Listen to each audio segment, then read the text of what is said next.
What's your name? Ou un petit peu plus compliqué, What's your favorite color? Ou encore, What's your favorite animal? Ces questions ont l'air super faciles?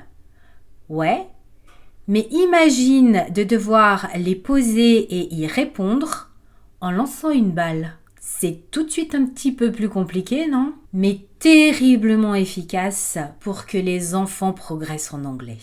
Hello à toi qui veux aider tes enfants ou tes petits-enfants avec l'anglais dès le primaire, mais ne sait pas toujours comment rendre les choses efficaces et amusantes. Aujourd'hui, on joue à Pass the Ball et on transforme un simple jeu d'adresse manuelle en un vrai jeu d'adresse cérébrale. Je vais d'abord t'expliquer pourquoi ce jeu aide le cerveau des enfants, et le tien aussi au passage, à prendre de bons réflexes avec l'anglais.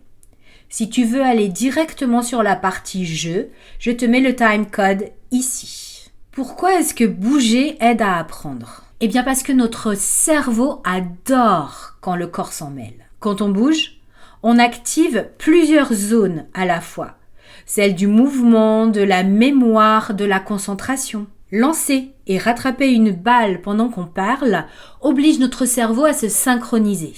Il faut mobiliser l'écoute, la parole et le geste. Résultat, on se concentre mieux, on apprend plus facilement et on progresse en anglais sans même s'en rendre compte. Pour les enfants, c'est magique, ils n'ont pas l'impression de faire de l'anglais, ils sont juste en train de s'amuser.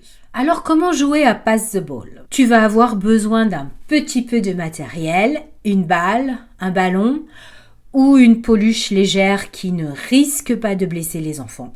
Et ensuite, c'est ultra simple. On se met en cercle ou face à face si on est seulement deux.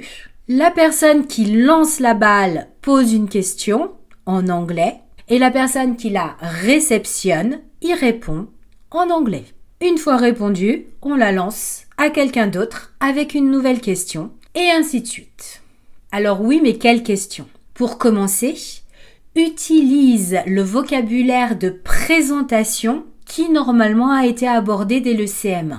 What's your name? How old are you? How do you feel today? How are you today?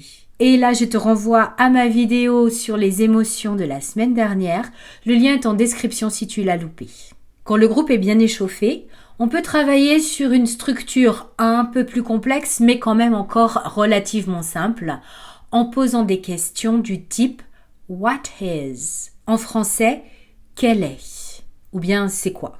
L'idée, c'est d'associer le « What is » à différents champs lexicaux. Par exemple, « What is your favorite color? What is your favorite color? » Et celui qui reçoit la balle répondra « My favorite color is blue or red or yellow ». Bien sûr, pour que ça fonctionne, il faut déjà connaître un petit peu de vocabulaire au sujet des couleurs, des animaux, des fruits. What's your favorite animal? My favorite animal is the wolf. What's your favorite fruit? My favorite fruit is the apple. Pour élargir ce vocabulaire, je t'invite à découvrir mes 4 vidéos spéciales vocabulaire disponibles sur la chaîne. Je mets les liens vers ces 4 vidéos dans la description. Petite parenthèse, si tu es professeur des écoles, ce jeu est aussi une très bonne façon de réviser le vocabulaire que tu as enseigné la semaine précédente. Plus tard, quand le « what is » sera bien maîtrisé, tu pourras rajouter d'autres mots interrogatifs. D'ailleurs, dès la semaine prochaine, je te propose un nouveau jeu avec l'interrogatif « where », c'est-à-dire l'interrogatif de lieu. Pense à t'abonner si tu ne veux pas louper la vidéo. Pour rendre le jeu encore plus intéressant, tu peux rajouter quelques petites variantes. Une première idée, c'est de donner un temps limité pour répondre, mais attention, ça ne marche pas avec tous les enfants. Parfois, ça peut créer un stress supplémentaire qui n'est absolument pas nécessaire dans l'apprentissage. Donc à toi de voir si tu rajoutes cette variante en fonction de la personnalité des enfants. Tu peux aussi ajouter une règle amusante, comme par exemple un petit gage quand on oublie de poser une question quand on lance la balle. On doit alors donner par exemple 3 mots en lien avec un champ lexical spécifique. Tu verras en quelques minutes, les enfants s'amusent, rient et se défient. En anglais, in English. Tout ça avec de plus en plus de naturel. Tu sais ce qu'il te reste à faire? Attrape une balle, un ballon, une peluche et lance-toi. Enfin, lance la balle. Have fun and see you next week.